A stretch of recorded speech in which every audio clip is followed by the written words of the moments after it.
ಸೇತುವೆಗಾಗಿ ಮನವಿಯನ್ನ ಸಲ್ಲಿಸಿದ್ದಾರೆ ನಮ್ಮ ಶಾಸಕರು. ಅಭಿವೃದ್ಧಿಯ ಕೆಲಸಗಳ ಕುರಿತಾಗಿ ಏನೇ ಮನವಿ ಸಲ್ಲಿಸಿದ್ರು ಯಾವಾಗಲೂ ಎಸ್ ಎಸ್ ಅನ್ನೋರು ನಮ್ಮ ಉಪಮುಖ್ಯಮಂತ್ರಿಗಳಾದಂಥ DK ಶಿವಕುಮಾರ್ ಅವರು. ಸೊ ಪ್ರೀತಿಯ ಚಪ್ಪಾಳಿಯೊಂದಿಗೆ ಬರ್ಮಾಡ್ಕೊಳ್ಳೋಣ, ಅವ್ರು ಏನು ಹೇಳ್ತಾರೆ ಉತ್ತರ ಅಂತ ಕೇಳೋದಕ್ಕೆ ನಾವು ತವಕಿಸ್ತಾ ಇದ್ದೇವೆ. ಪ್ರೀತಿಯ ಚಪ್ಪಾಳಿಯೊಂದಿಗೆ DK ಶಿವಕುಮಾರ್ ಸರ್. ಗಗನ ಚುಕ್ಕಿ ಸಂಭ್ರಮದಲ್ಲಿ DK ಶಿವಕುಮಾರ್. ಇದೇ ರೀತಿ ವಿಡಿಯೋಗಾಗಿ ನೋಡ್ತಾ ಇರಿ. ಲೈಕ್ ಮಾಡಿ, ಶೇರ್ ಮಾಡಿ, ಸಬ್ಸ್ಕ್ರೈಬ್ ಮಾಡಿ. ನಮ್ಮ ಎಲ್ಲ ನ್ಯೂಸ್ ಚಾನೆಲ್ ವೀಕ್ಷಕರಿಗೂ ತುಂಬು ಹೃದಯದ ಧನ್ಯವಾದ. ನಮಸ್ಕಾರ. ಬರೀ ಶಿಳ್ಳೆ ಪ್ರಾಣೇಶ್ಗೆ ಗುರುಚರಣ್ ಹೊಡಿತಾ ಇದ್ದೀರೇನೋ ಅಂತ ನೋಡ್ತಾ ಇದ್ದೀನಿ. ಬಂಧುಗಳೇ, ಜಿಲ್ಲಾ ಸಚಿವರಾದಂಥ ಪಕ್ಷದ ಹಿರಿಯ ನಾಯಕರಾದಂಥ ಚಲುವರಾಯ ಸ್ವಾಮಿಯವರೇ, ನಿಮ್ಮ ಜನಪ್ರಿಯ ಶಾಸಕರಾದಂಥ ನರೇಂದ್ರ ಸ್ವಾಮಿಯವರೇ, ಶಾಸಕ ಮಿತ್ರ ಅಂತ ರವಿಯವರೇ, ದಿನೇಶ್ ಗುಳಿಗೌಡ್ರೆ, ಶಿವಕುಮಾರ್ ಹೊಸದಾಗಿ ಶಾಸಕರಾಗಿದ್ದಾರೆ, ಶ್ರೀಧರ್ ರೆಡ್ಡಿ ಅವರು, ಸ್ಟಾರ್ ಚಂದ್ರರವರು,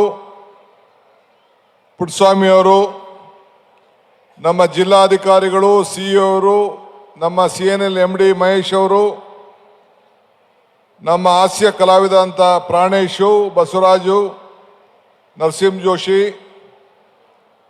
ಇನ್ನು ವೇದಿಕೆ ಇರುವಂಥ ಎಲ್ಲ SP ಅವರು ಆದಿಯಾಗಿ ಎಲ್ಲ ಹಿರಿಯ ಹಾಗೂ ಕಿರಿಯ ಅಧಿಕಾರಿಗಳೇ, ವಿಶೇಷವಾಗಿ ಈ ಒಂದು ಐತಿಹಾಸಿಕವಾದಂಥ ಈ ಜಲ ಉತ್ಸವಕ್ಕೆ ಗಗನಚುಕ್ಕಿ ಈ ಜಲಪಾತೋತ್ಸವಕ್ಕೆ ತಾವೆಲ್ಲ ದೊಡ್ಡ ಸಂಖ್ಯೆಯಲ್ಲಿ ಬಂದು ಪ್ರವಾಸಕ್ಕೆ ಅತಿ ಹೆಚ್ಚು ಶಕ್ತಿಯನ್ನು ತುಂಬುತ್ತಾ ಇದ್ದೀರಿ. ಸರ್ಕಾರದ ಪರವಾಗಿ ನಿಮ್ಮೆಲ್ಲರೂ ಕೂಡ ನನ್ನ ಕೋಟಿ ನಮಸ್ಕಾರಗಳನ್ನು ಅರ್ಪಿಸಲಿಕ್ಕೆ ನಾನು ಬಯಸ್ತಾ ಇದ್ದೇನೆ. ಬಂಧುಗಳೇ, ಕಾವೇರಿ ನಮ್ಮೆಲ್ಲರ ಪುಣ್ಯ ಮಾತೆ. ತಾಯಿ ಜನ್ಮವನ್ನು ಕೊಟ್ಟಿದ್ದಾಳೆ, ಕಾವೇರಿ ತಾಯಿ ಅನ್ನವನ್ನು ಕೊಟ್ಟಿದ್ದಾಳೆ, ಕಾವೇರಿ ತಾಯಿ ಬದುಕನ್ನು ಕೊಟ್ಟಿದ್ದಾಳೆ. ಕಾವೇರಿ ತಾಯಿಯನ್ನು ನೋಡಲಿಕ್ಕೆ ತಾವೆಲ್ಲ ಇಲ್ಲಿ ಸೇರಿದ್ದೀರಿ. ಕೊಡಗರಿಂದ ಹರಿದು ಅರೇಬಿ ಸಮುದ್ರವರೆಗೂ ಕೂಡ ಎಲ್ಲ ಜನರ ಬದುಕನ್ನು ಕಟ್ಕೊಳ್ಳಿಕ್ಕೆ, ಕುಡಿಯೋ ನೀರಿರ್ಬೋದು, ಕೈಗಾರಿಕೆಗಿರ್ಬೋದು, ವ್ಯವಸಾಯಕ್ಕಿರ್ಬೋದು, ವಿದ್ಯುತ್ ಶಕ್ತಿ ಉತ್ಪಾದನೆ ಇರ್ಬೋದು, ಮೀನಿಗಿರ್ಬೋದು, ಎಲ್ಲರಿಗೂ ಕೂಡ ಆ ಕಾವೇರಿ ತಾಯಿ ನಮ್ಮನ್ನ ಸಹಾಯ ಮಾಡ್ತಾ ಇದ್ದಾಳೆ. ಅದಕ್ಕೆ ಪೂಜೆ ಮಾಡಬೇಕು, ಗೌರವನ ಕೊಡಬೇಕು ಅಂತೇಳಿ ನೀವೆಲ್ಲ ಆ ತಾಯಿಯ ಶೃಂಗ ನೃತ್ಯವನ್ನು ನೋಡಲಿಕ್ಕೆ ತಾವೆಲ್ಲ ಇಲ್ಲಿಗೆ ಬಂದಿದ್ದೀರಿ. 300 ಅಡಿ ಎತ್ತರದಿಂದ ಆ ಜಲ ಇವತ್ತು ಬೀಳ್ತಾ ಇದೆ. ಕರ್ನಾಟಕ ರಾಜ್ಯದಲ್ಲಿ ಇಂಥ ಒಂದು 544 ಚಿಕ್ಕದು ದೊಡ್ಡದು ಜಲಪಾತ ಇದೆ. ನಮ್ಮ ಶಿವಮೊಗ್ಗದಲ್ಲಿ ಬಹಳ ಎತ್ತರವಾದಂಥ ಜಲಪಾತ ಕೂಡ ಇರೋದು ತಮಗೆಲ್ಲ ನಾವೆಲ್ಲ ನೋಡಿದ್ದೀರಿ. ಇದೊಂದು ಐತಿಹಾಸಿಕ ಸ್ಥಳದಲ್ಲಿ ನೀವಿದ್ದೀರಿ. ನಾನು ಶಾಲೆಯಲ್ಲಿದ್ದಾಗ ಬಂದು ಇಲ್ಲಿ ವಿದ್ಯುತ್ ಶಕ್ತಿ ಉತ್ಪಾದನೆ ಮಾಡುವಂಥ ಜಾಗವನ್ನು ನಾನು ನೋಡಿದ್ದೆ. ಅದಾದ ಮೇಲೆ ವಿದ್ಯುತ್ ಶಕ್ತಿ ಮಂತ್ರಿ ಆಗಿದ್ದಾಗ ಇಲ್ಲಿಗೆ ಬಂದಿದ್ದೆ ನಾನು. ಮತ್ತೆ ಹಿಂದೆ ಕೂಡ ನಾನು ನೀರಾವರಿ ಮಂತ್ರಿ ಆಗಿದ್ದಾಗ ಒಂದು ಬಾರಿ ಬಂದಿದ್ದೆ. ಈಗ ಮತ್ತೆ ಇದನ್ನು ನೋಡುವಂಥ ಒಂದು ಭಾಗ್ಯ ಇವತ್ತು ನೀವೆಲ್ಲ ಸ್ಥಳೀಯ ಶಾಸಕರು ಕಲ್ಪಿಸ್ಕೊಟ್ಟಿದ್ದೀರಿ. ಈ ಒಂದು ವೈಭವ, ಇದು ಪ್ರಕೃತಿ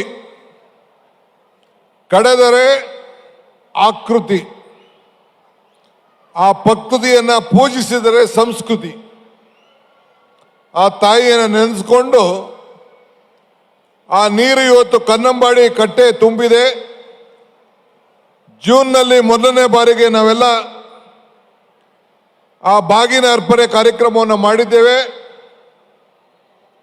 ಈಗಾಗಲೇ ಕಾವೇರಿಯ ಎಲ್ಲ ನದಿಗಳಿಗೂ ಕೂಡ ಪೂಜೆ ಮಾಡುವಂಥ ಕೆಲಸವನ್ನು ನಾವು ಮಾಡಿದ್ದೇವೆ.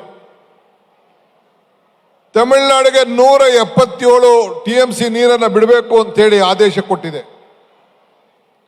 ಈಗಾಗಲೇ ಸುಮಾರು 214 TMC ಅಂದರೆ 99 TMC ನೀರು ಈ ಟೈಮ್ನಲ್ಲಿ ಬಿಡಬೇಕಾಗಿತ್ತು. 125 TMC ನೀರು ಹೆಚ್ಚಿಗೆ ಹೋಗಿದೆ.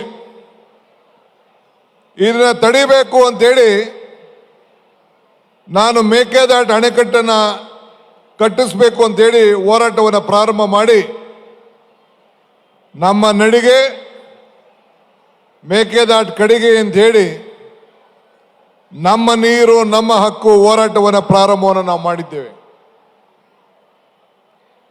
ಇವತ್ತು ತಾವೆಲ್ಲ ಬಹಳ ಜನ ಈ ತಾಲೂಕಿನ ಜನತೆ ಕೂಡ ಈ ಜಿಲ್ಲೆಯ ಜನತೆ ಬಂದು ಪ್ರವಾಸ ಮಾಡಿದ್ದೀರಿ, ಪಾದಯಾತ್ರೆಯಲ್ಲಿ ಪಾಲ್ಗೊಂಡು ಈ ಹೋರಾಟದಲ್ಲಿ ಹೆಜ್ಜೆ ಹಾಕಿದ್ದೀರಿ. ಇದು ಇಡೀ ದೇಶದಲ್ಲಿ ಬಹಳ ದೊಡ್ಡ ಒಂದು ಜಲಪಾತದ ಒಂದು ವಿಶೇಷವಾದಂಥ ಜಾಗ. ನೀವೆಲ್ಲ ಇಲ್ಲಿ ಬಹಳ ಸಂತೋಷದಿಂದ ಈ ಬೆಳಕಿನಲ್ಲಿ ನೀವು ಕೂತಿದ್ದೀರಿ. ನಿಮ್ಮ ತಲೆಯಲ್ಲಿ ಒಂದು ಯೋಚನೆ ಮಾಡಬೇಕು. 1904ರಲ್ಲಿ KGFಗೆ ವಿದ್ಯುತ್ ಶಕ್ತಿ ಕೊಡಬೇಕು ಅಂತೇಳಿ ಇಲ್ಲಿಂದ ವಿದ್ಯುತ್ ಶಕ್ತಿ ಪ್ರಾರಂಭ ಮಾಡಿ KGFಗೆ ಲೈನ್ ಎಳೆದು ಕನಕಪುರ ಆದಿಯಾಗಿ ವಿದ್ಯುತ್ ಶಕ್ತಿ ಕೊಟ್ಟು ಮೊದಲನೇ ದೀಪ ಉರಿಯಿತು. ಮೈಸೂರು ಬಂತು, ಬೆಂಗಳೂರು ಬಂತು. ಕರೆಂಟ್ ಇರಲಿಲ್ಲ ಅಂದಿದ್ರೆ ನಿಮ್ಮ ಬದುಕು ನಮ್ಮ ಬದುಕು ಇವತ್ತಿನ ಹೊಸ ಜಗತ್ತಿನಲ್ಲಿ ಯಾವ ರೀತಿ ಇರ್ತಿತ್ತು ಅನ್ನೋದನ್ನು ತಾವು ಆಲೋಚನೆ ಮಾಡಿ. ಇಡೀ ನಮ್ಮ ಏಷ್ಯಾಗೆ ಮೊದಲು ಬೆಳಕನ್ನು ಕೊಟ್ಟದ್ದು ಈ ಒಂದು ಪವಿತ್ರವಾದಂಥ ಭೂಮಿ ಇದೆ ಅಂತ ಹೇಳ್ಕೊಳ್ಳಿಕ್ಕೆ ನಮಗೆಲ್ಲ ಬಹಳ ಸಂತೋಷ ಆಗ್ತದೆ. ಅಂತ ಪುಣ್ಯ ಭೂಮಿಲಿ ನೀವೆಲ್ಲ ಇರೋದು ನಿಮ್ಮೆಲ್ಲರ ಭಾಗ್ಯ. ಇಡೀ ಏಷ್ಯಾಕ್ಕೆ ಮೊದಲನೆಯ ವಿದ್ಯುತ್ ದೀಪವನ್ನು ಹಚ್ಚಿದ್ದು ಸಿಂಗಾಪುರಲ್ಲಿರಲಿಲ್ಲ, ಚೈನಾಲಿರಲಿಲ್ಲ, ಡೆಲ್ಲಿಲಿರಲಿಲ್ಲ, ಪಾಕಿಸ್ತಾನಲ್ಲಿರಲಿಲ್ಲ, ಮಲೇಷ್ಯಾಲಿರಲಿಲ್ಲ. ನಿಮ್ಮ ಈ ಕ್ಷೇತ್ರದಿಂದ ವಿದ್ಯುತ್ ಶಕ್ತಿ ಪ್ರಾರಂಭ ಆಯಿತು ಅನ್ನೋದನ್ನು ಹೇಳ್ಕೊಳ್ಳಿಕ್ಕೆ ನಮಗೆಲ್ಲ ಬಹಳ ಸಂತೋಷ ಆಗ್ತದೆ. ಇವತ್ತು ನಾನು ನೀರಾವರಿ ಮಂತ್ರಿ ಆಗಿದ್ದೇನೆ, ಹಿಂದೆ ವಿದ್ಯುತ್ ಶಕ್ತಿ ಮಂತ್ರಿ ಆಗಿದ್ದೆ. ಇವತ್ತು ಈ ಮಂಡ್ಯ ಜಿಲ್ಲೆ 1970 ಕೋಟಿ ರೂಪಾಯಿ ಹಣವನ್ನು ಈ ವರ್ಷ ಕಾಮಗಾರಿಗಳನ್ನು ಮಂಜೂರು ಮಾಡಿದ್ದೇನೆ. ಕರ್ನಾಟಕ ರಾಜ್ಯದ ಇತಿಹಾಸದಲ್ಲಿ ಮಾಧ್ಯಮದವರು ಇದನ್ನು ಗಮನದಲ್ಲಿಟ್ಕೊಳ್ಬೇಕು. ಎಲ್ಲ ರೈತರ ಬಂಧುಗಳು ಗಮನದಲ್ಲಿಟ್ಕೊಳ್ಬೇಕು. ಕರ್ನಾಟಕ ರಾಜ್ಯದ ಇತಿಹಾಸದಲ್ಲಿ ಮಂಡ್ಯ ಜಿಲ್ಲೆಗೆ 1900ಕ್ಕೂ ಹೆಚ್ಚು ಕೋಟಿ, ಸುಮಾರು 2000 ಕೋಟಿ ರೂಪಾಯಿ ಹತ್ತಿರ ಹಣವನ್ನು ಅಭಿವೃದ್ಧಿಗೋಸ್ಕರ ಮಂಜೂರು ಮಾಡಿದ್ದು ಇದೇ ಮೊದಲನೇ ಬಾರಿ, ಇದೇ DK ಶಿವಕುಮಾರ್ ಅವರ ಕಾಲದಲ್ಲಿ ಅಂತ ಹೇಳಲಿಕ್ಕೆ ನನಗೆ ಬಹಳ ಸಂತೋಷ ಆಗ್ತದೆ. ನಾನೇನಾದ್ರು ಸುಳ್ಳು ಹೇಳಿದ್ರೆ ವಿರೋಧ ಪಾರ್ಟಿಯವರು ಯಾರು ಬೇಕಾದ್ರೆ ಇದನ್ನ ಚರ್ಚೆಯನ್ನು ಮಾಡ್ಬೋದು. ಮಂಡ್ಯ ಜಿಲ್ಲೆ, ರಾಮನಗರ ಜಿಲ್ಲೆ, ಬೆಂಗಳೂರು ಗ್ರಾಮಾಂತರ ಜಿಲ್ಲೆ, ಬೆಂಗಳೂರು ದಕ್ಷಿಣ ಜಿಲ್ಲೆ ಇವೆರಡು ನನ್ನ ಎರಡು ಕಣ್ಣುಗಳಿದ್ದಂಗೆ ಅನ್ನೋದನ್ನ ಹಿಂದೆ ನಾನು ಹೇಳಿದ್ದೇನೆ. ಈ ಜಿಲ್ಲೆಯ ಅಭಿವೃದ್ಧಿಗೆ, ಈ ಜಿಲ್ಲೆಯ ರೈತರ ಬದುಕಿಗೆ ಎಲ್ಲ ತರದ ಕಾರ್ಯಕ್ರಮವನ್ನು ಕೂಡ ರೂಪಿಸಲಿಕ್ಕೆ ಸಿದ್ದರಾಮಯ್ಯನ ನೇತೃತ್ವದ ಸರ್ಕಾರ ಬದ್ಧವಾಗಿದೆ ಅನ್ನೋ ಮಾತನ್ನು ಕೂಡ ನಾನು ಹೇಳಲಿಕ್ಕೆ ನಾನು ಬಯಸ್ತಾ ಇದ್ದೇನೆ. ಇವತ್ತು ಪ್ರವಾಸೋದ್ಯಮ ರೈತರು ಬರಬೇಕು, ಯುವಕರು ಬರಬೇಕು, ವಿದ್ಯಾರ್ಥಿಗಳಿಂದ ಬರಬೇಕು. ಇಡೀ ರಾಜ್ಯದ ವಿದ್ಯಾರ್ಥಿಗಳಿಗೆ ಇಲ್ಲಿಗೆ ಬಂದು ನೋಡಿ ಈ ಐತಿಹಾಸಿಕವಾದಂತಹ ಜಾಗವನ್ನು ವೀಕ್ಷಣೆ ಮಾಡಿ ಹೋಗುವಂಥ ಕಾರ್ಯಕ್ರಮವನ್ನು ರೂಪಿಸಲಿಕ್ಕೆ ನಾನು ನಮ್ಮ ಟೂರಿಸಂ ಇಲಾಖೆ ಮತ್ತು ಎಜುಕೇಷನ್, ನಮ್ಮ ಪ್ರೈಮರಿ ಎಜುಕೇಷನ್ ಅವ್ರ ಹತ್ರ ಚರ್ಚೆ ಮಾಡಿ ಆ ಕಾರ್ಯಕ್ರಮವನ್ನು, ಸರ್ಕಾರದ ಕಾರ್ಯಕ್ರಮವನ್ನು ರೂಪಿಸ್ತೇವೆ. ಮೊನ್ನೆ ದಸರಾ ಹೋದ ವರ್ಷ 10 ಲಕ್ಷಕ್ಕೂ ಹೆಚ್ಚು ಜನ ವೀಕ್ಷಣೆಯನ್ನು ಮಾಡಿದ್ರು. ಉಚಿತವಾಗಿ ಬಸ್ಸನ್ನು ಕಳಿಸೋದ್ರಿಂದ ಇವತ್ತು ಎಲ್ಲರೂ ಕೂಡ ಆಕರ್ಷಣೆಯಾಗಿ ಇವತ್ತು ಅವರು ವೀಕ್ಷಣೆಯನ್ನು ಮಾಡಿದ್ರು. ನಮ್ಮ ರಾಜ್ಯದಲ್ಲಿ ಧಾರ್ಮಿಕ, ಕಲೆ, ಆಧ್ಯಾತ್ಮಿಕ, ಶೈಕ್ಷಣಿಕ, ಪರಿಸರ, ಪ್ರವಾಸಿ, ದೇವಾಲಯಗಳು, ಜಾನಪದ, ಸಾಹಿತ್ಯ, ಚಿತ್ರಕಲೆ ಎಲ್ಲದಕ್ಕೂ ಕೂಡ ನಮ್ಮ ಕರ್ನಾಟಕ ಮಾದರಿ.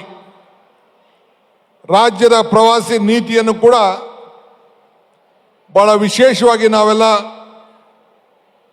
ಚಿಂತನೆ ಮಾಡಿ ಹೊಸ ರೂಪವನ್ನು ಕೊಡ್ತಾ ಇದ್ದೇವೆ.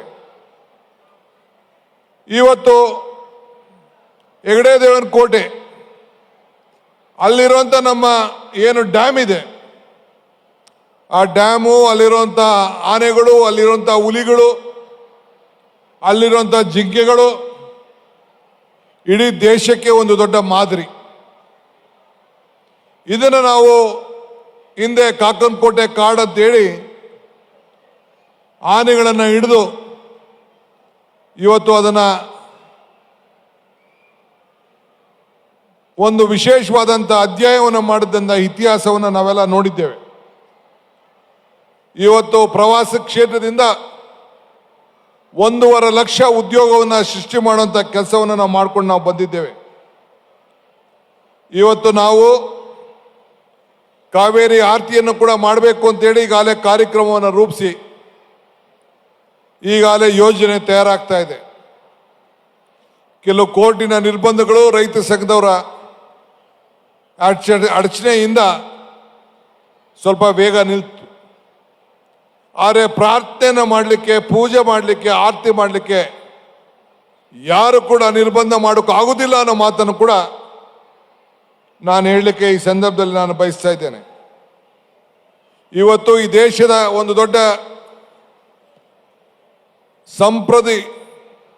ಸಂಪತ್ತುಳ್ಳಂಥ ಒಂದು ರಾಜ್ಯ ಕರ್ನಾಟಕ ರಾಜ್ಯ. ವಿದ್ಯಾವಂತರನ್ನ, ಇಂಜಿನಿಯರ್ಗಳನ್ನ ಅವತ್ತಿನ ಕಾಲದಲ್ಲೇ ಸರ್ ಎಂ ವಿಶ್ವೇಶ್ವರಯ್ಯ ನೇತೃತ್ವದಲ್ಲಿ ಕನ್ನಂಬಾಡಿ ಕಟ್ಟೆ, ಈ ವಿದ್ಯುತ್ ಉತ್ಪಾದನಾ ಕೇಂದ್ರ ಇವೆಲ್ಲ ಕೂಡ ಇಡೀ ದೇಶದಲ್ಲೇ ಒಂದು ಮಾದರಿಯಾಗಿ ನಾವು ನಡೆಸ್ಕೊಂಡು ನಾವು ಬಂದಿದ್ದೇವೆ.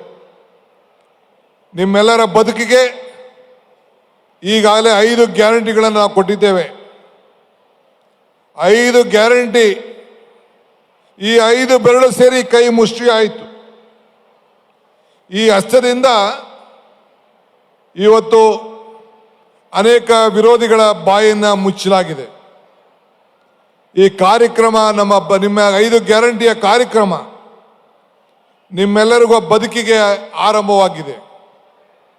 200 ಯೂನಿಟ್ ಉಚಿತ ಶಕ್ತಿ, ಉಚಿತವಾಗಿ ಪ್ರಯಾಣ, ಎಲ್ಲ ನನ್ನ ಸೋದರಿಗೆ 2,000 ರೂಪಾಯಿ, 10 kg ಅನ್ನ, ಅಕ್ಕಿ, ಇಂಥ ಒಂದು ಯೋಜನೆ ಇಡೀ ದೇಶಕ್ಕೆ ಒಂದು ದೊಡ್ಡ ಮಾದರಿ.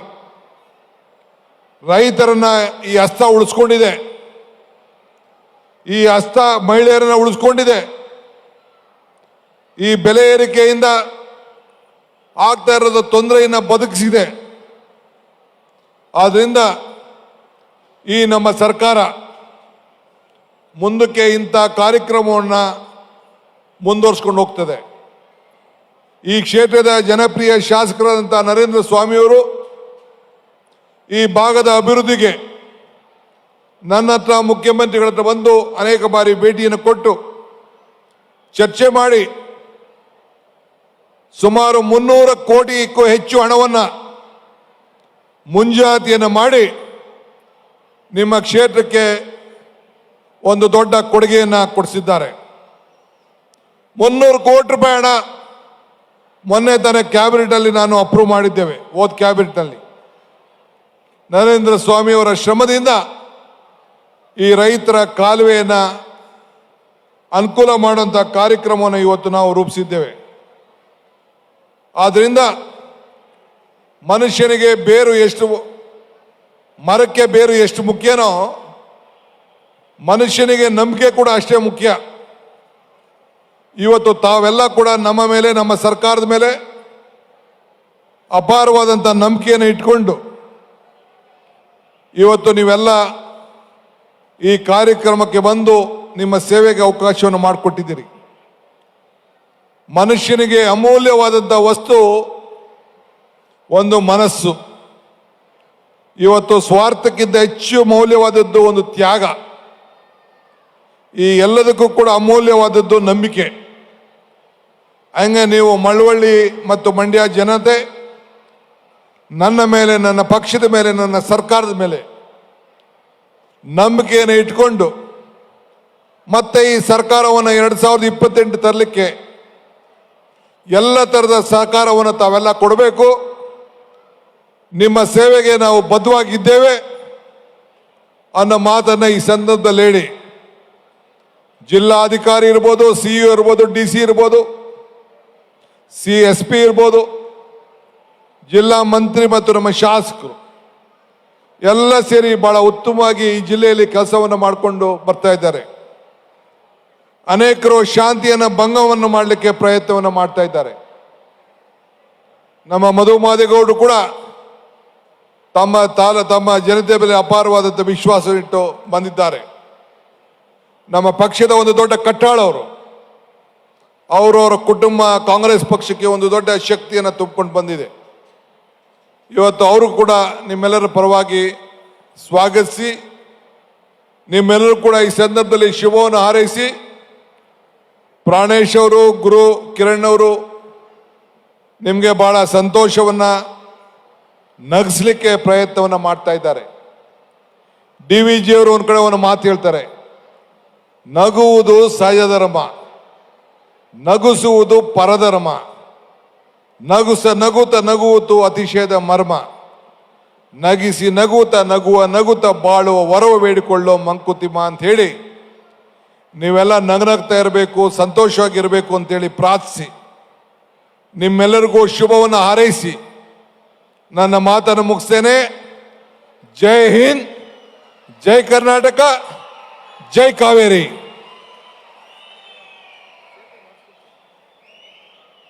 ಒಂದು ಸೇತುವೆ ಮಾಡಬೇಕು ಅಂತೇಳಿ ನಾರಾಯಣ ಸ್ವಾಮಿಯವರು ಕೇಳಿದ್ದಾರೆ. ವಿದ್ಯುತ್ ಶಕ್ತಿ ಇಲಾಖೆನೋ ನಮ್ಮ CNL ಇಬ್ಬರನ್ನ ಕೂತ್ಕೊಂಡು ಮಾತಾಡಿ ಅದ್ರ ಬಗ್ಗೆ ವರದಿಯನ್ನು ತರಿಸ್ಕೊಂಡು ಮುಂದಿನ ದಿನದಲ್ಲಿ ಅದಕ್ಕೊಂದು ಹೊಸ ರೂಪವನ್ನು ಕೊಡ್ತೇನೆ ಅನ್ನೋ ಮಾತನ್ನು ಹೇಳಲಿಕ್ಕೆ ನಾನು ಬಯಸ್ತೇನೆ. ಎಲ್ಲರಿಗೂ ನಮಸ್ಕಾರ.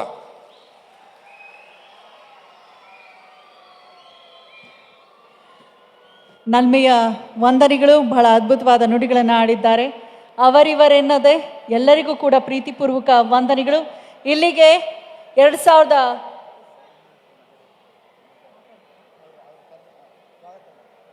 ಈಗಷ್ಟೇ MLC ಮಾದೇಗೌಡರು ಸರ್ ಬಂದಿದ್ದಾರೆ. ಅವ್ರಿಗೆ ನಲ್ಮೆಯ ಸ್ವಾಗತವನ್ನ ಕೋರ್ತಾ ಇದ್ದೇನೆ ಕಾರ್ಯಕ್ರಮಕ್ಕೆ. ಇಲ್ಲಿಗೆ 2025 ಗಗನಚುಕ್ಕಿ ಜಲಪಾತೋತ್ಸವದ ಸಮಾರೋಪ ಸಮಾರಂಭ ಮಾತ್ರ ಮುಕ್ತಾಯವಾಗಿದೆ. ಮನರಂಜನೆಯ ಮಹಾಪೂರ ಮುಂದುವರಿಯಲಿದೆ ಅಂತ ಹೇಳ್ತಾ ಧನ್ಯವಾದಗಳು. ಮಾನ್ಯ ಉಪಮುಖ್ಯಮಂತ್ರಿಗಳ ಆದಿಯಾಗಿ ವೇದಿಕೆಯಲ್ಲಿರುವಂಥ ಎಲ್ಲ ಗಣ್ಯಮಾನ್ಯರಿಗೂ ಕೂಡ ಕಾರ್ಯಕ್ರಮದಲ್ಲಿ ಭಾಗಿಯಾಗಿದ್ದಕ್ಕಾಗಿ ವಿಶೇಷ ಧನ್ಯವಾದಗಳನ್ನು ಸಮರ್ಪಿಸ್ತಾ, ಇದೇ ರೀತಿ ವಿಡಿಯೋಗಾಗಿ ನೋಡ್ತಾ ಇರಿ. ಲೈಕ್ ಮಾಡಿ, ಶೇರ್ ಮಾಡಿ, ಸಬ್ಸ್ಕ್ರೈಬ್ ಮಾಡಿ. ನಮ್ಮ ಎಲ್ಲ ನ್ಯೂಸ್ ಚಾನೆಲ್ ವೀಕ್ಷಕರಿಗೂ ತುಂಬು ಹೃದಯದ ಧನ್ಯವಾದ.